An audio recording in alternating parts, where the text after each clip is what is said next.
Hello, and welcome back to Talk to the Fish, the only show where you can learn diving without getting wet. Here's an interesting message from a viewer. What the fin? Are baby breaths the remedy for tank drainers? This is gonna be a sucker of a topic. Regis, what's this baby breathing I keep hearing about? Jack, do you know that you don't know how to breathe? No? Most adults breathe like they're trying to fit into last season's wetsuit, all tight and restricted in the chest. So we're doing it wrong? Talk about a fish out of water situation. Baby breathing is what we naturally did as tiny tots.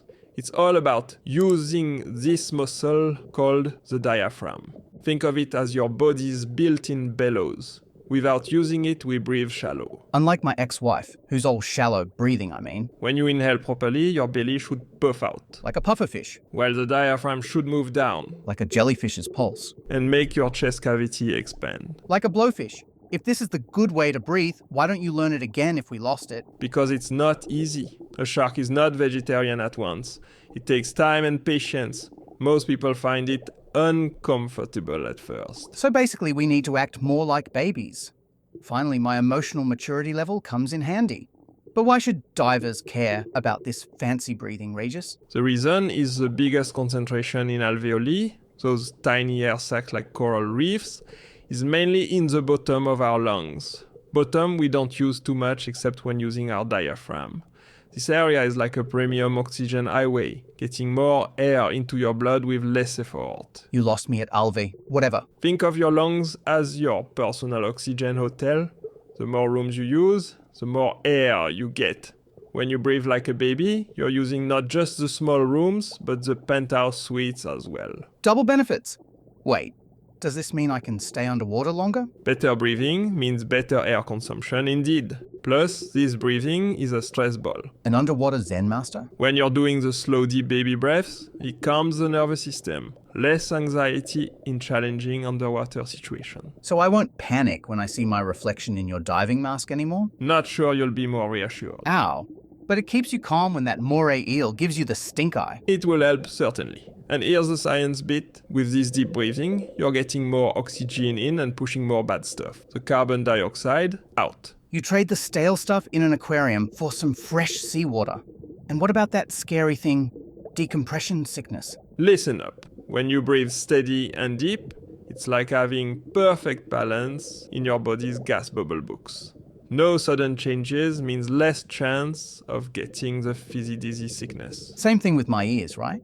They won't go pop like when I open a clam too fast. The baby breathing controls better the air pressure in your body.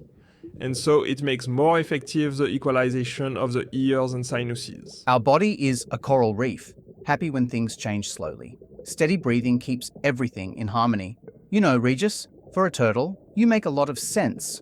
Sometimes. Coming from you, that's like getting a 5-star review from a seahorse. Fully noted. You want to come back? I've got plenty of dive instructor named Regis. Okay, I'm bluffing. I need you. So how to master this baby breathing thing at home? Simple. First, you want to lie flatter than a stingray on the sand. Pop one hand on your chest, another on your belly. And wear something comfy. Sounds like prep for a spa day.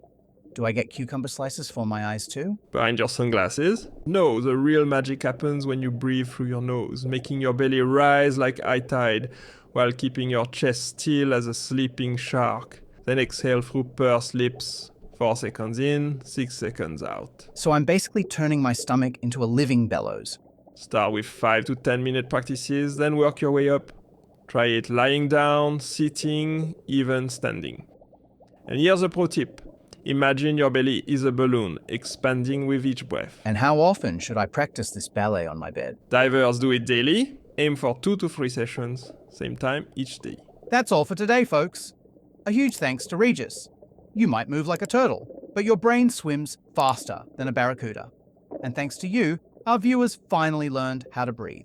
I mean, who knew? It was more than just huff, huff, huff.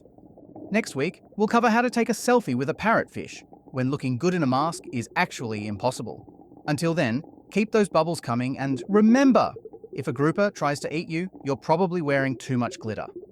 See you next week. Forget all the troubles and blues. Dive into the blue. Oh yes, talk to the fish.